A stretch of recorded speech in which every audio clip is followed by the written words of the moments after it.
Spanning the fertile plains of the north, the Empire of Hastinapur controlled the region's trade and military power. However, this vast influence rested on a fragile foundation, as the Kuru dynasty lacked a secure, unquestionable heir to keep the kingdom from fracturing. By traditional succession, the crown belonged to the eldest prince, Dhritarashtra, but Kuru royal law required a king to be physically unblemished to lead the army and the state.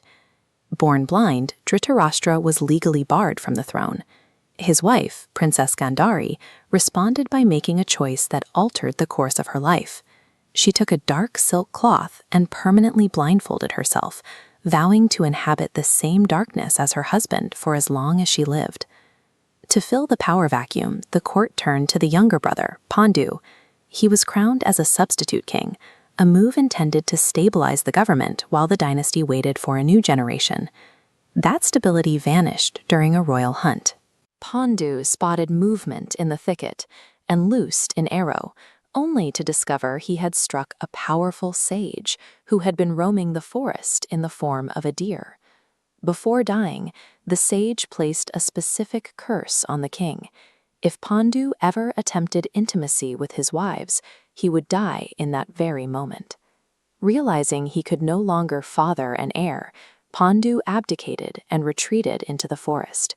His departure left Hastinapur without a sitting king or a biological path forward, leaving the Kuru line on the verge of extinction. Back in Hastinapur, the palace remained a center of luxury, but for Pandu and his wives, Kunti and Madri, life was now defined by the silence and hardship of forest exile. Pandu fell into a deep depression. In his eyes, failing to continue the lineage wasn't just a personal loss. It was a failure of his royal duty to the ancestors and the cosmic order. Seeing the king's despair, Queen Kunti revealed a secret from her past. Years earlier, she had been granted a specific power by the temperamental sage Durvasa as a reward for her service. With a celestial mantra bridging ordals and the divine, Kunti summoned Lord Dharma, birthing Yudhisthira, Prince of Truth. Next, Vayu yielded the mighty Bhima. Indra brought the archer Arjuna. Madri then invoked the Ashwini twins, birthing Nakula and Sahadeva to complete the 5 divine heirs.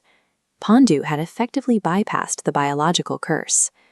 By the time they were done, they had secured 5 heirs who weren't just princes, but earthly extensions of the gods themselves. While these 5 boys were being raised in the purity of the forest, the political landscape in Hastinapur was becoming increasingly volatile. The kingdom was now in an awkward position. The legitimate heirs were growing up in exile, while the blind, legally barred Dhritarashtra was effectively running the empire from the throne. Then the palace received news that changed everything. Queen Gandhari was finally pregnant with an heir of her own, but the pregnancy was troubled. As it stretched into its 2nd year, reports of jackals howling in the daylight and violent tremors unsettled the city. These signs led many in the court to fear that the coming birth was a warning of disaster. Pandu's divine solution had secured the future of his line, but it also created a collision course.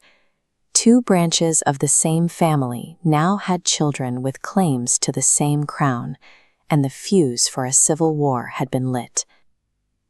In our next episode, we witness the disturbing birth of the 100 Kauravas, a process so unnatural it required the intervention of a sage.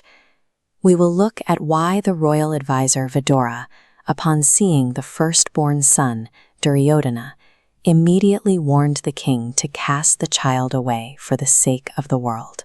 If you enjoyed this breakdown of the Mahabharata, please like, comment, share, and subscribe to the Akpatty Files.